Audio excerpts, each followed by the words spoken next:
Hi, my name is Tony Smith, and my wife, Mary Smith, and I are the co-founders to the Keys to Enlightenment program. The following lessons are taken from copyrighted materials belonging to our organization. To learn more about us and our program, go to www.keystoenlightenment.com. So let's continue with our lesson 6 in meditation. Today's lesson is in the art of meditation rather than simply how to practice a single type of meditation. For the art of meditation is knowing how to mix different types in order to achieve a desired outcome. As promised, we will show you how to combine reflective meditation with creative visualization to examine and to reprogram your subconscious so that it holds only your current beliefs and habits and is free from the annoyance of conflicting desires and ideas. The result is easier choice-making and improved authenticity. First, receive this instruction in the meditation technique called creative visualization. Creative visualization is the deliberate use of the image-making or imagination power of the mind. You choose what you will imagine, rather than letting the subconscious choose for you, as in the Buddha gaze. Okay, first, after relaxing the mind and body as previously instructed, do a brief centering meditation. Then, shift your attention to the area of the pineal gland. Okay, the centering or third eye position is located between the eyebrows, and the highest vibration of your spiritual program is located near the crown of your head. Okay, the imaging center is located halfway between the two, at the center of the forehead. Holding the attention there stimulates your imagination and employs vibrations from both the abstract spiritual program and the subconscious application program. Okay, so here is the third eye. Okay, the crown of your head is here. So between the two is right here. This is where the imagination center is, right in the middle of your forehead. Hold your attention at the imaging center for 5 minutes. Next, create an image of yourself enjoying a full day's retreat from the world. Tell yourself that there is nothing in your life that will suffer from this day of withdrawal. Next, imagine yourself in a peaceful setting, with nothing required of you and no one trying to get your attention. You have time to really look at the beauty and experience the peace of this environment. Notice the beauty that you see. Notice the beautiful sounds in this environment. Notice the lovely aromas that fill the air. Imagine that you touch something in the environment that feels nice and comfortable for you. Imagine that you feel hungry and that you look around for something to eat. You find exactly what you're hungry for, and it tastes better than you would have even expected it to. Now repeat this exercise of the 5 senses twice more in the same environment, enjoying the experience even more with each exercise. Now take a deep breath and bring your attention back to the room. Then open your eyes. Each time you do a creative visualization, the first couple of steps and the last step will always be the same. The difference will be in your visual story that you create an image for the result that you desire. For example, if your goal is to release emotional and mental attachment to a habit that you choose to no longer be a part of your expression. For our exercise, let us say that the habit is to agree with everyone whenever anyone asks you to do something. And let's say that you've been practicing that since you were a child and growing more and more irritated with others who do not seem to respect your right to say no. Through your reflective meditation, you have explored that habit and discovered it is planted in a desire to avoid conflict, a desire for approval, and a desire for acceptance. Let us say that your frustration at being taken for granted and used by others has finally built to a point of wanting to choose what you will and will not do based upon your own purposes. In other words, you want to start living your own life and stop enabling others to abuse the gift of your cooperation. You've tried simply asserting yourself strongly and saying no a lot.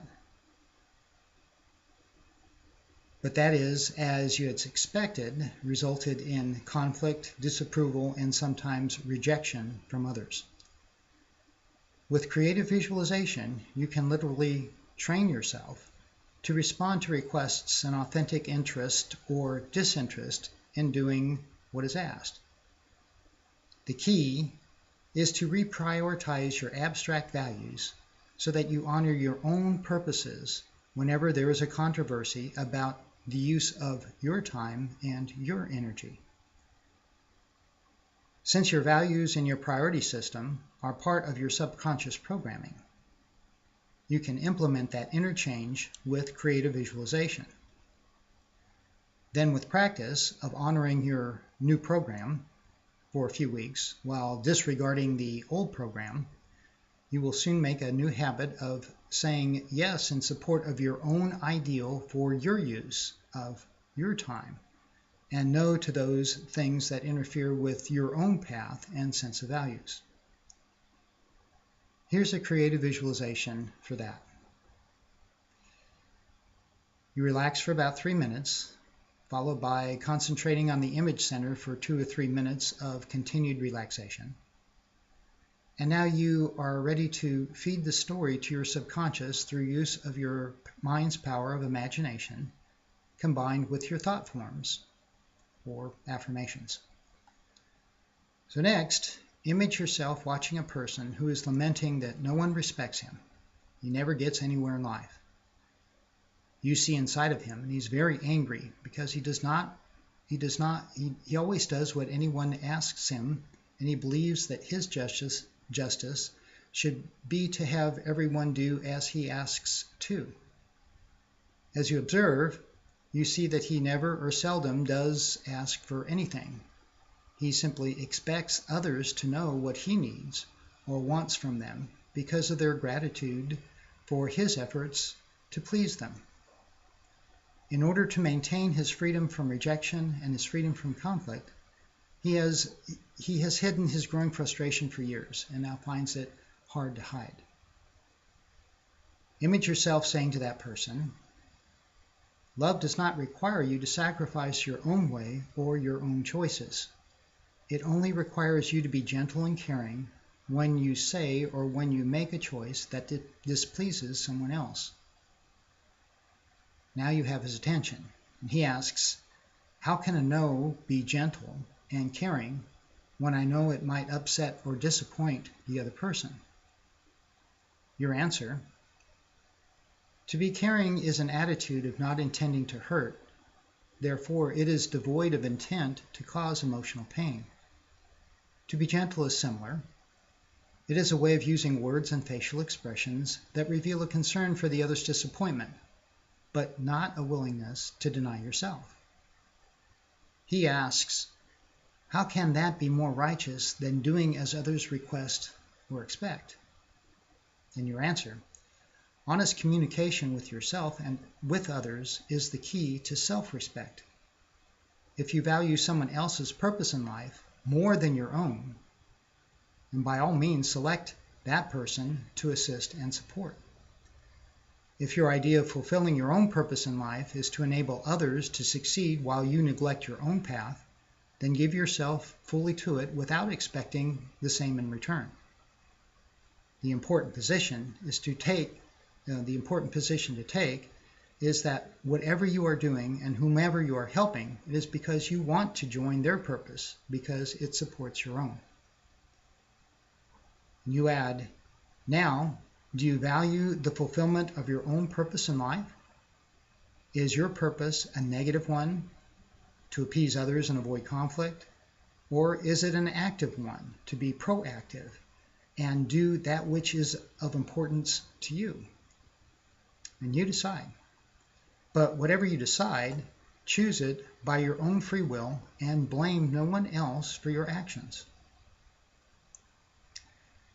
Finally, he says, how can I know my purpose and my values?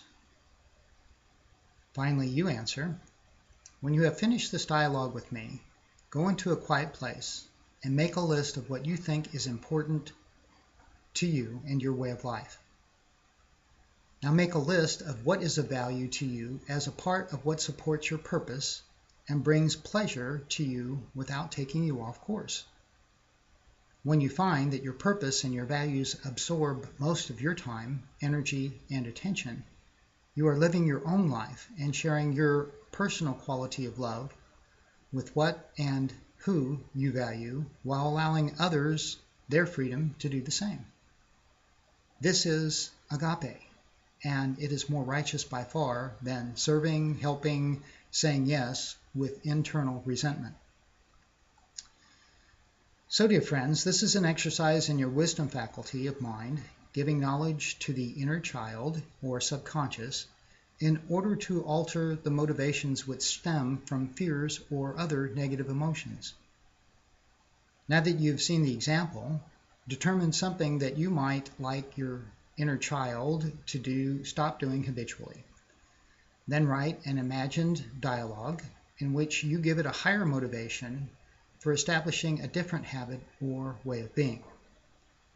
It might be helpful to record the dialogue and let it guide your imagery as you meditate, or to have someone else read the dialogue to you while you are in meditation. This is just one of the many valuable uses for the creative visualization meditation technique. We send you this in divine love, and we thank you.